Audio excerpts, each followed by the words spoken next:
তো hey guys, আসসালামু আলাইকুম। আজকে আমি যাবো বর্ধমান, তো তার জন্য সবাই বেরিয়ে পড়েছিলাম। তো রিলসও শ্যুট করে নিলাম। তার মধ্যে থেকেই দেখো বর্ধমানের ভেতরে চলে আসলাম। তো আস্তে আস্তে অনেক রাত হয়ে গেল। আজকে রাতে অনেক প্ল্যানিং আছে, তো তার জন্য বেরিয়েছি। অনেক অন্ধকার এখানটা। তো তার মধ্যে থেকেই আজকে তো ঈদের দিন, তো ঈদের দিনে অনেক লাইটিং হয়েছে এখানে। তো অনেক সুন্দর সাজিয়েছে, দেখো দেখতেই পাচ্ছ তোমরা, অনেকটাই সুন্দর লাগছে। আর এখানে রাস্তাটা অনেক সুন্দর লাগছিল এই লাইটের কারণে। আমরা তো অনেক রাত পর্যন্ত ছিলাম, তো এখানেই অনেক রাত হয়ে গেছিল। এই রাতের কারণে আজকে ভেবেছিলাম বাড়ি যাবো না, পুরো সারা রাতটাই ঘুরবো বর্ধমানে।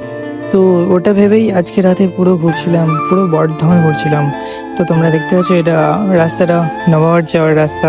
তো এখানে একটু করে রেস্ট করছিলাম আমরা গাড়ি নিয়ে। তো একটু তো এরকম করতেই হবে, তাই না? না তো মজা আসবে না। তো দেখো সবাই মিলে রেস করো। রাতে বেলায় রেস করতে এতটাই ভালো লাগে যে মানে কি বলবো, বলে বোঝাতে পারবো না। রাতে রাইড করতে কিন্তু হেভি লাগে, শুধু আমার না, প্রত্যেকটা ছেলেরই ভালো লাগে।